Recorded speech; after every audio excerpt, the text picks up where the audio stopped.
This week on Arizona Illustrated, meet a musician creating beats and community for Tucson refugees. Tucson Refugee Beats makes me get better and better in life. Creating a healthier urban environment with desert plants. It is a generalist pollinator plant, so it's going to attract all different kinds of native bees, butterflies, flies. And meet a husband and wife team who are providing a new outlook for cancer survivors. Every woman who has breast cancer and then surgery or treatments has multiple levels of trauma. This is an opportunity to change the narrative around your surgery.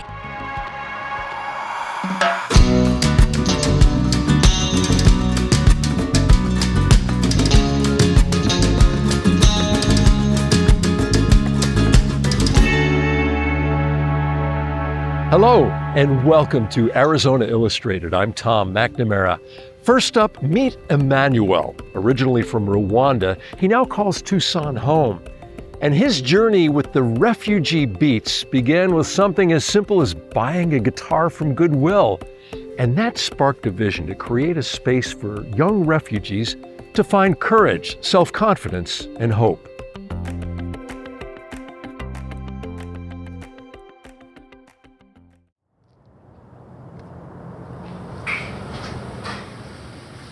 I had a dream of being in America when I was still young. You know, let me tell you this, you're gonna laugh. You know, I used to watch movies about America. Eddie Murphy movie, Coming to America, you know, it's very funny. Whenever I watch a movie, actually I want to learn something from it. And then there's a lot exposed about America in the news as well. You can become who you want to become in America. If you work hard, you get the results. You know, we lack those kind of opportunities in Africa, yeah, because there's so many limitations. But here, there is no limit. You can just push yourself to wherever you want to be. So that's what really inspired me to come to America. Yeah, land of opportunities.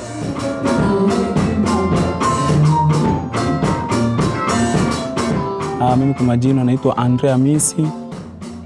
Mimi nimetokea katika nchi ya Tanzania. Mimi ni Mkongomani. Nimetoka Tanzania mwaka wa 2022. Nimefika hapa mwezi uliopita. So nilivyokutana na Emmanuel ni case manager wangu. Na pia yeye ni mwanamuziki na mimi ni mwanamuziki pia. Akanihitaji tuwe pamoja katika kazi. Asante. Mimi napiga ngoma, napiga drums, napiga guitar, na pia naimba pia. Maisha ya muziki, cha kwanza tu maisha ya muziki ni maisha yangu ambayo nilichagua. Hii kundi nafurahia sana ajili. Inatumana kwanza tumeshakutana na watu wengi sana, wengi wametoka Afrika. Na isoshi baada ya kukutana, wengi tumejuana, tulikuwa tujuani. Na isoshi baada ya hapo, tunataka huyu muziki, yani utufonishe kitu cha maana. Kwa kuwa niliwaambia, nimefurahia hii kundi. Kweli kundi nimefurahia. Nilifika hapa, nikakutana na wadanseri wengine. Ilikuwa ndio mara yangu ya kwanza na nikadensi na wenyewe sikuwa najua, akanifundisha. Na kingine nimefurahi kwa kuwa nilikutana na watu kama mweye.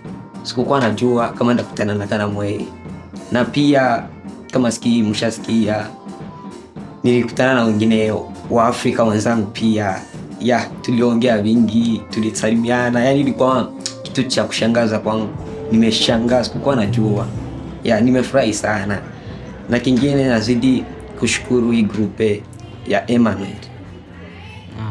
Mwaka wa 29. 29. Maisha Marekani iko sawa tu.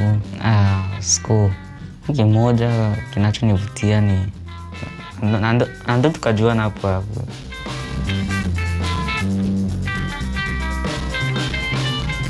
The refugees has two main talents.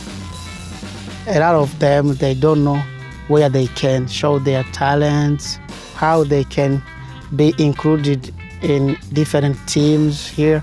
There's, for example, there are some who play football, there are some who play music like us.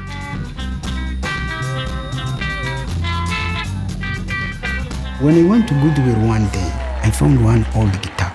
I bought it. I met one friend, he played it, was so nice. I asked him, why can't I buy another one? Then you teach someone how to play it, then we continue. He said, why not? Bring it. Now those boys, I called them, one started learning how to play guitar. Then they said, we need the drums. Tucson Refugee Beats, it makes me get better and better in life. When it comes to music, I compose a song or I sing a song with the other members. It's just renewing my life.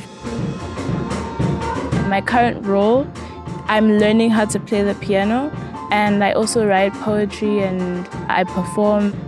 Through the band, I'm able to express myself. Most of the music is music that's based from Africa, and it helps me connect back to my roots.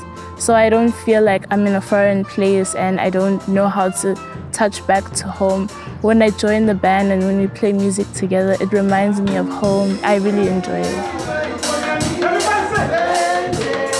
When you look at what special young people learn from here, and that's why I actually had to join, because I've got two members that are in here.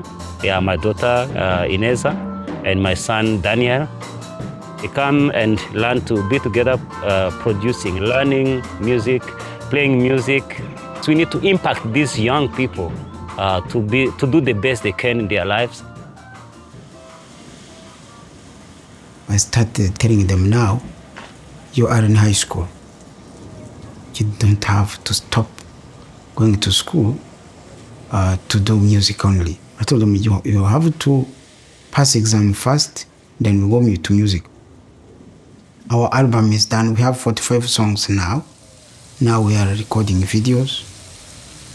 As much as Tucson Refugee Beats helps empower the youth, it also builds confidence.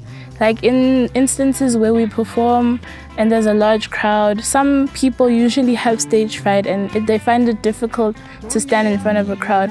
But when you're doing what you love, it's not that difficult to stand and smile and let people applaud you for the talent that you have. I expected to see a place where I can just grow as much as I can. You know, also seeing my children,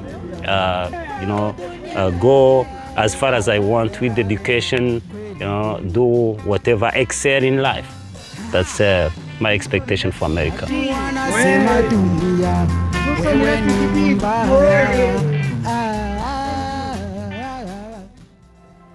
Thousands of native and drought-tolerant plants can be grown in the Sonoran Desert.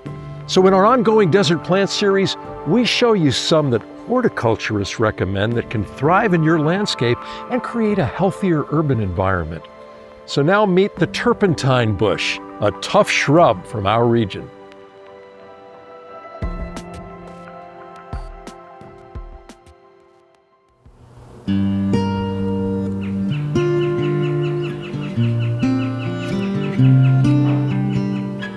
Hi, I'm sitting here at the Arizona Sonora Desert Museum, and around me here is one of my favorite workhorse plants, you might call it, turpentine bush, or Ericomeria laricifolia. This plant is found from basically the region of El Paso, Texas, all the way up to pretty much Las Vegas, Nevada, with the middle of Arizona being pretty much the main bulk of its range. You'll find this plant anywhere from 3,000 to 6,000 feet in the plains and mesas, and especially rocky hillsides of the foothills to mountain ranges in the lower half of the state. Here in southeastern Arizona, you'll especially see it in places like Cochise County, in places like Bisbee, very common all over the hillsides there, all in the area of the Chiricahua Mountains, for example. But it can be found in the foothills of all of our sky islands in southeastern Arizona. As you can see right here, this is in pretty much full bloom, and being in the aster family, it is a really good pollinator plant. And the easiest way to tell that you're looking at an aster is if you look at the flower, you'll realize that it's actually made up of many smaller flowers, which is why the aster family is also known as the composite family. Another nice thing about this plant is it's, even when it's not in flower, it's an evergreen plant with nice dark foliage. And the name comes from the smell of that foliage. If you take some of the leaves and rub them between your fingers, you'll notice that it smells pretty much just like turpentine, which is why its common name is turpentine bush. This plant is definitely something that's beneficial to a lot of different types of backyard gardens, but especially hardscapes. This is something that wants to be in a lot of sun. The more sun it's in, the more prolifically it will flower. It can do all right in the shade, but when you see it in habitat, it's on fully exposed rocky slopes. So the ideal conditions for it in Tucson sort of recreate that type of habitat. Maybe a gravel hardscape. Right here we have it planted under an ironwood tree, but it still receives lots of sunlight throughout the day, along with other very, very arid plants like these columnar cacti and these agave. When I call this a workhorse species, what I mean is it takes relatively minimal upkeep and produces a maximum benefit. It is a generalist pollinator plant, so it's going to attract all different kinds of native bees, butterflies, flies, because it flowers multiple times per year, and when it does it pretty prolifically. Another nice thing about this plant is that being from right here in southern Arizona and being from elevations like 3,000 to 6,000 feet, it can handle basically our coldest imaginable temperatures here in Tucson. It's definitely hardy to at least 10 degrees Fahrenheit. So if you have a hardscape and you're looking for a good pollinator plant, this is a really great option for you. If you're interested in recreating some of our native habitats in your own backyard, if you're interested in inviting pollinators into your landscape, I highly recommend getting out into nature, seeing what's in flower, seeing what calls to you. And if you don't have time to drive all over the state, here at the museum we have a good number of plants that can serve as examples for what would work in your own backyard landscape.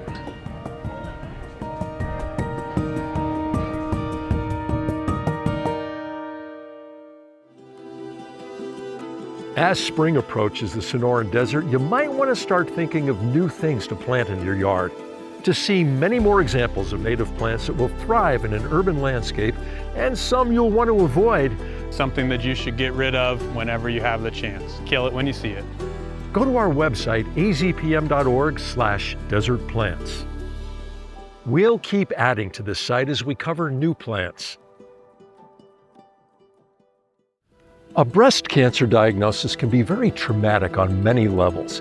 Healing takes time, and the cost of procedures can be financially crippling.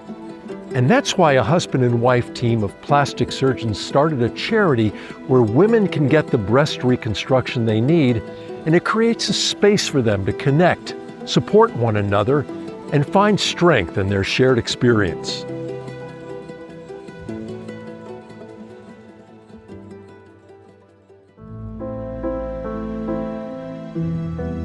We knew we wanted to start a practice together, and we knew that we'd be successful wherever we went because we wanted to do something different. We really wanted to create a practice that was something special. And so we decided to start our practice here and our lives and now our family. My mother had breast cancer when I was in my early 20s before I went to med school, and she had a pretty difficult time through it and is no longer here. And after she passed, I really allowed that experience to drive my purpose in life. by helping women like her have breast reconstructive procedures that we didn't even know were options back at that time.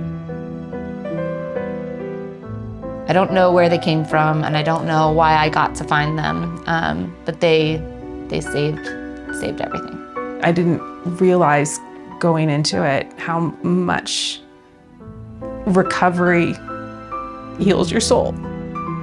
I found Dr. Mahabir and Dr. Kurtovic from Google. Thank God.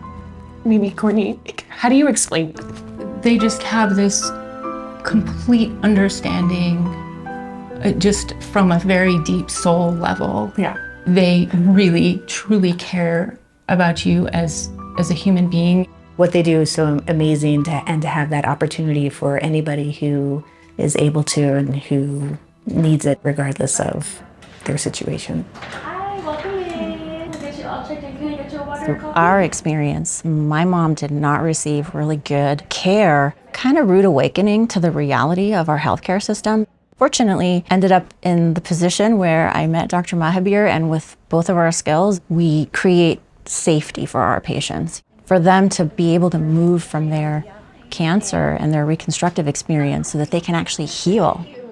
When Dr. Kurtovic and I started our practice in Tucson, we quickly realized that there's a lot of women that are either completely uninsured or underinsured. Technically they have insurance, but the amount of money they would have to pay to receive their care is financially crippling. We wanted to be able to create a charity that would be able to provide breast cancer reconstruction for these women at no charge to them. We offer our surgeons services for no charge, of course, but we still have to do the surgeries at hospitals. Those costs, that's what the charity goes to pay for.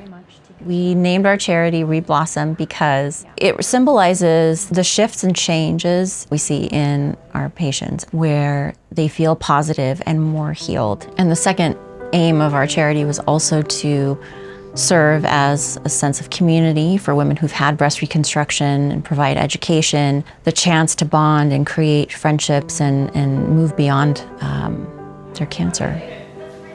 So this weekend retreat, Dr. Mahabir and I came up with that. We had women who underwent breast reconstruction with us experience a special time of bonding.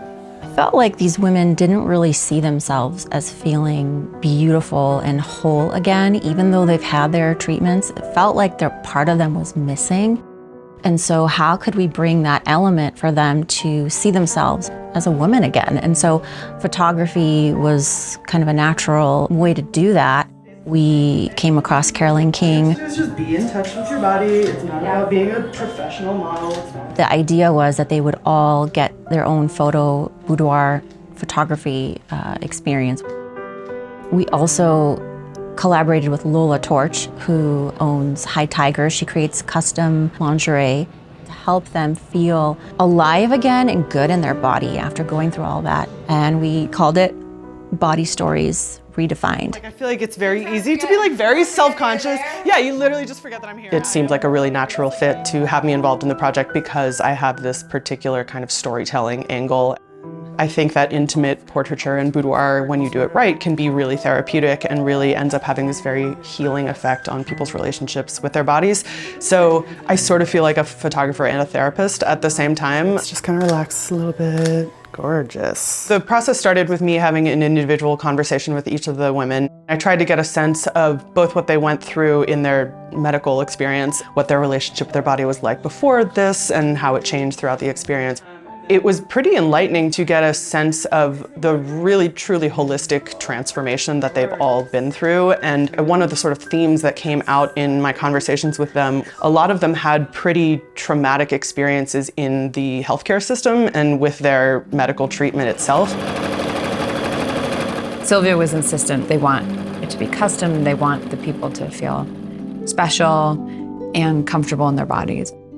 So I had the opportunity to have them come up here to the studio, and none of them were shy at all and open to wearing different things, even though they have all kinds of scars. I'm here this weekend to help with the process of healing, of the diagnosis, the surgeries, and everything related.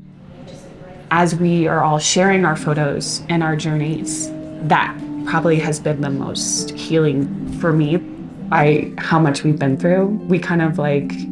We all feel each other's pain and understand what we've gone. Yeah. You know, this is still a very internal process. Only you in your head in the middle of the night is the one that's dealing with it. And so this is very cathartic because you're like, oh, I'm not alone. There's other people who also are dealing with it. It's a gift for us, right, to be in front of Caroline. I think she's got a mission here. The passion behind the lens is super important. So I'm really excited.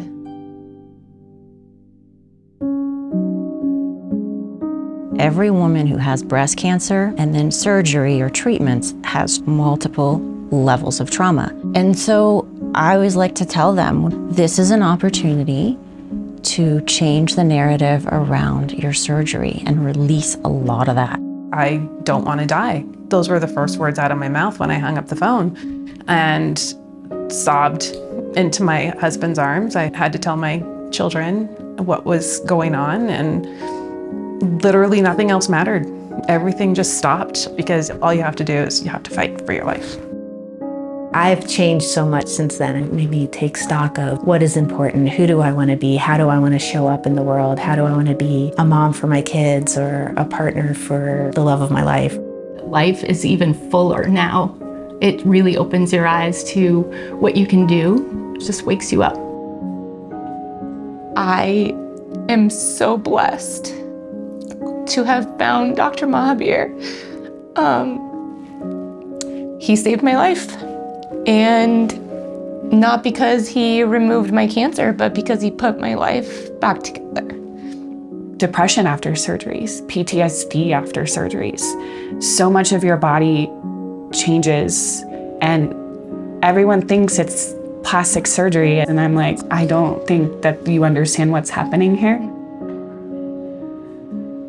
Breast reconstruction is not simply aesthetics. A lot of times patients require radiation, which complicates things, creates a lot of scar tissue and tension on the chest. And so if they're flat, sometimes that can be really symptomatic and they don't have good mobility with their upper body. It limits what they can do. And it also feels bad. Women often don't know that they don't have to be in pain. A group of people and a grassroots campaign put together a bill that eventually Obama signed into law called the Breast Cancer Patient Education Act. And it's a very straightforward law that just says, if you're a facility that's going to offer breast cancer care, you also have to make patients aware that breast reconstruction is an option and that it's covered by their insurance. Even that, we had to pass a law that people had to talk about it. So imagine when you get to other health conditions that people aren't talking about, women's cardiovascular risk or other women's health issues at all. Just globally, women's health has not been something that people want to talk about, from physical health to mental health to all of it. I mean, me, even as a patient getting ready to have a baby, was astonishing and disappointing. It's not really about promoting health. It's just, oh, you're here, what's your problem? And just next patient, next patient, next patient. And so I'm kind of coming into this as a practitioner myself, expecting that maybe, in 2024, the delivery of care is just a little bit better and the education is a little bit better. I was disappointed and shocked with how little education there is and conversations there are about preventative things, expectations. It's just something that I think it's important to talk about, start that dialogue and keep it going, and find ways to make more and more people aware. We could start at the beginning and say, yes, getting a mammogram is so scary, but it's so important. If you have a history of breast cancer in your family, please get genetic testing. It has been the scariest 5 years of my life, and I wouldn't trade it for a thing. To know that my body is now not able to produce those cells makes it totally worth it. Because I caught mine so early, I am done. I didn't have to go through some of the awful steps that everyone else has to go through, and I'm grateful for that. But women my age aren't getting mammograms. Regular screening should be a standard for everyone. Part of it, there's health inequity and health disparity, misunderstanding about it. People bury their head in the sand, but if you don't find it, it can and will kill you.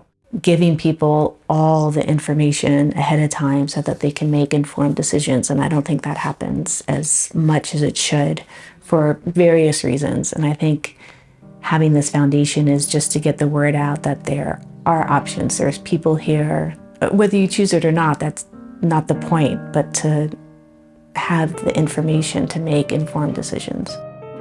This is the world that we're raising our daughter to be in, and I'm gonna teach her, you have to speak. And if someone isn't listening, well, find someone else who will. And when enough of us have come together, perhaps then someone else in the higher up will listen. Yeah, why is one of the arms of the charity education? Because information is power.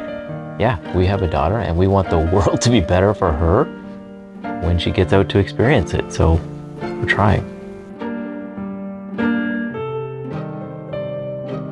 I truly think that talking to these women who I had not met before is what's going to make it enough for me. And going through this experience of Caroline and her photography and acceptance of our bodies as they are today. The acceptance of where my body is now, I think after this weekend I'll have a whole nother perspective.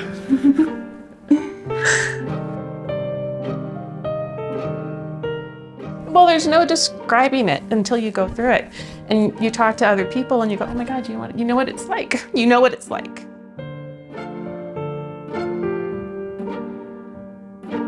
It's pretty amazing to be able to meet other people that have walked in your shoes, even though all of our stories are different. I think this is a lifelong circle of friends.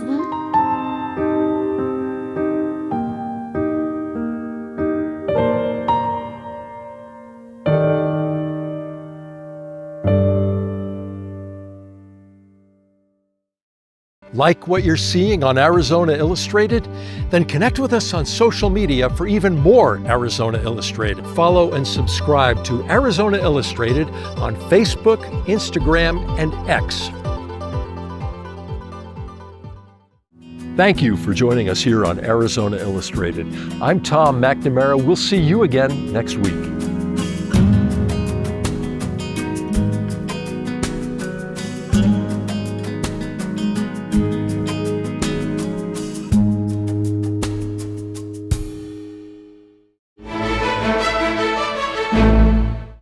Hi, I'm Tom McNamara, host of Arizona Illustrated. Thank you for watching this entire episode of our show here on YouTube. And if you liked it, well, here's another episode that we think you'll like.